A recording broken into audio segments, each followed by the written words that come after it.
Students, we are going to do some more theorems for linearly dependent and independent vectors, and this one is the kn vectors a1, a2, ak are linearly dependent if and only if the rank of the matrix A equal to a1, a2, ak with given vectors as columns is less than k. तो आपको क्या prove करना है कि आपके पास a1 a2 कैसे vectors हैं। संख्या में तो ये k हैं, और n वेक्टर्स का क्या मतलब है कि हर वेक्टर के अंदर n कोऑर्डिनेट्स हैं। और ये वेक्टर्स लिनियरली डिपेंडेंट कब होंगे? अगर हम एक मैट्रिक्स बनाए A जिसके कॉलम्स जो हैं वो आपके पास a1 a2 और ak हैं, तो उस केस में उसका रैंक जो है वो लेस देन के होना चाहिए, मतलब जितने वेक्टर्स हैं उससे कम होना चाहिए। तो हम सबसे पहले क्या करते हैं, दिए हुए वेक्टर्स का एक लीनियर कॉम्बिनेशन बनाते हैं। यहाँ पे वेक्टर्स क्या हैं? a1, a2, a3 और ak, और कोफिशिएंट जो कि हम पहले a1 a2 लेते रहे हैं वो अब हमने ले लिए x1, x2, x3 और xk। तो ये रिलेशन बन गया x1 a1 plus x2 a2 plus x3 a3 plus xk ak equal to 0 where these x1 x2 xk are scalars. अब आप x1 a1 वेक्टर है ना जिसके अंदर n कंपोनेंट्स हैं, उसको मैंने मान लिया a11 a21 a31 और an1। इसी तरह से दूसरा a2 को मैंने ले लिया a12 a22 a32 an2 and plus xk को ले लिया a1k a2k a3k an के इक्वल टू 0। यहाँ से देखो इक्वेशंस आपके पास क्या बन गई।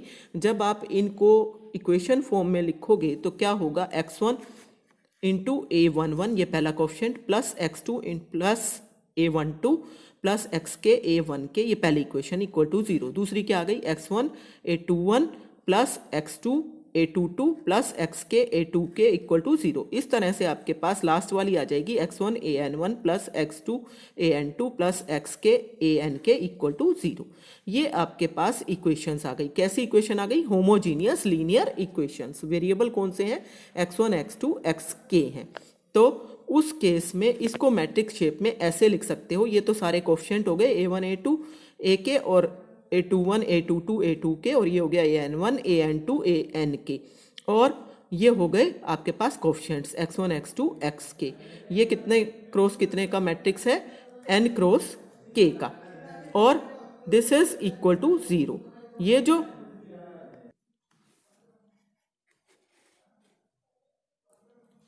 तो अब ये आपके पास ये मैट्रिक्स हो गया ax equal to o, matrix shape में ये आ गया। Let vectors a1 a2 a3 ak be linearly dependent. अगर ये वेक्टर्स लीनियरली डिपेंडेंट होंगे तो ये जो आपका आपने रिलेशन लिया था यहाँ पे स्टार्टिंग में, ये वाला 1, इसके अंदर ये वाले जो सारे कोफिशिएंट हैं x1 x2 x3 और xk, ये सारे कैसे हो जाएंगे? इनमें से कोई ना कोई एक जरूर नॉन जीरो होगा। These can not be all zero, मतलब ये सारे जीरो नहीं हो सकते। तो इसका मतलब ये ax इक्वल टू 0 के अंदर भी आपको यही वैल्यू तो निकालनी है x1 x2 xk, मतलब इसका एक नॉन जीरो सॉल्यूशन आ गया। तो अगर इनका नॉन जीरो सॉल्यूशन आ गया इन होमोजीनियस इक्वेशंस का, तो नॉन जीरो सॉल्यूशन तो सिर्फ तब होता है जब कोफिशिएंट मैट्रिक्स का rank less than number of unknowns हो, means rank of A should be less than K, और यही आपको प्रूव करना था। और कन्वर्सली सपोज करो कि rank of A less than के आपको दे रखा है। अगर rank of A less than के है तो इसका मतलब ax इक्वल टू ओ, जो होमोजीनियस इक्वेशंस हैं 2 के अंदर, उनका एक नॉन जीरो सॉल्यूशन जरूर एग्जिस्ट करेगा। मतलब x is not equal to o, means x1 x2 x3 xk are not all zero. जब ये सारे जीरो नहीं है तो नंबर 1 से आपके पास क्या आ जाएगा कि ये वेक्टर्स कैसे होंगे? a1 a2 ak are linearly dependent and which proves the result. तो ये आपके पास रिजल्ट आ जाएगा। अब आप नेक्स्ट थ्योरम देखो, बिल्कुल सेम टाइप की थ्योरम है। ए स्क्वायर मैट्रिक्स, बस इसमें स्क्वायर आ गया है। उसमें आपके पास क्या था? k अलग था, n अलग था। यहाँ पे क्योंकि स्क्वायर है तो k और n इक्वल हैं। A square matrix A is singular if and only if its column or rows are linearly dependent। मतलब आपके पास अगर इसके कॉलम्स और रोज लीनियरली डिपेंडेंट हैं तो सिंगुलर होगा, और कन्वर्सली भी प्रूव करना है। मान लो A1 A2 AK AN BN columns of square matrix A, तो उस केस में A जो है अगर ये कॉलम ले लिए हैं तो ऐसे लिख सकते हो ना, A1 A2 A3 AN।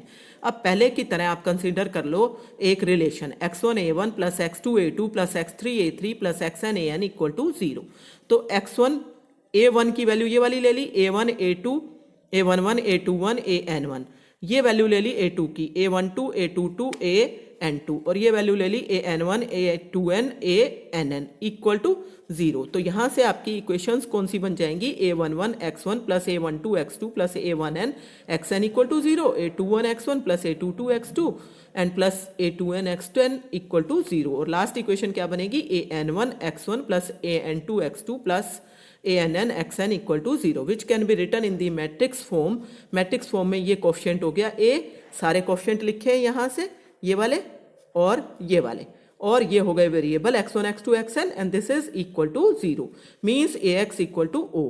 Late vectors A1 A2 AN be linearly dependent. अगर ये लीनियरली डिपेंडेंट हैं तो फ्रॉम रिलेशन 1 जो कि आपने स्टार्टिंग में रिलेशन बनाया था, लीनियर कॉम्बिनेशन बनाया था, आपके पास क्या आ जाएगा कि सारे कोफिशिएंट्स जो हैं दीज आर नॉट ऑल 0, और जब ये सारे 0 नहीं हैं therefore homogeneous system of equations given in 2, ये वाली, ठीक है ना, has non zero solution.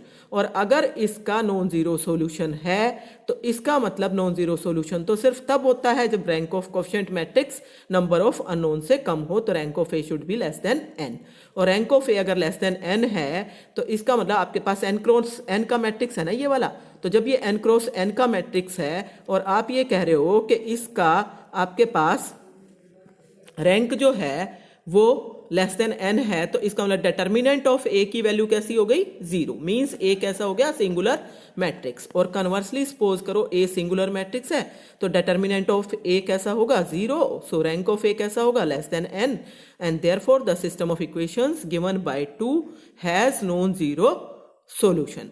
This implies at least one of x1 x2 xn is not 0. From the relation we have that the vectors a1 a2 an are linearly dependent and hence the column vectors of a are linearly dependent। तो ये आपके पास आ जाएगा कि column vectors are linearly dependent। अब एक example और discuss कर रहे हैं हम। Find p if the vectors 1 2 3 -1 4 0 3 0 p are linearly dependent। तो अगर ये लीनियरली डिपेंडेंट हैं वेक्टर्स, तो जैसा कि मैंने आपको मैट्रिक्स वाला मेथड कराया है उसके हिसाब से क्या होना चाहिए कि अगर मैं एक मैट्रिक्स बना लूं जिसके कॉलम यही वाले वेक्टर्स हैं एज इट इज, तो A बन जाएगा 1 2 3 -1 4 0 3 0 P। तो उस केस में क्या होगा कि ये जो है मैट्रिक्स आपने लिया है, अगर वेक्टर्स लीनियरली डिपेंडेंट होंगे तो डिटर्मिनेंट ऑफ A की वैल्यू जरूर 0 होगी। अभी अभी थ्योरम की थी आपने कि सिंगुलर होना चाहिए, तो इसका मतलब determinant of A should be equal to 0। तो हमें डिटर्मिनेंट ऑफ A की वैल्यू निकालनी है और वहां से P की वैल्यू निकलेगी। तो डिटर्मिनेंट ऑफ A को 0 आप पुट कर दो, तो डिटर्मिनेंट ऑफ A को 0 जब आप पुट करोगे तो इसको एक्सपेंड कर लो थर्ड रो से, तो ये हो गया 3 इंटू ये चला जाएगा आपके पास, और ये चला गया और ये चला गया, तो क्या बच गया यहाँ से 0 एंड -12, और इसी तरह से ये 0 है एंड प्लस p और ये चला गया, तो ये आपके पास बच जाएगा 4 एंड प्लस 2, तो ये आपके पास आ जाता है -36 plus 6p equal to 0 and so p equal to 6। तो इस तरीके से आप कर सकते हो। अब आप एक्सरसाइज ट्राई कर सकते हो, ये आपका चैप्टर यहाँ पे कंप्लीट हो जाता है।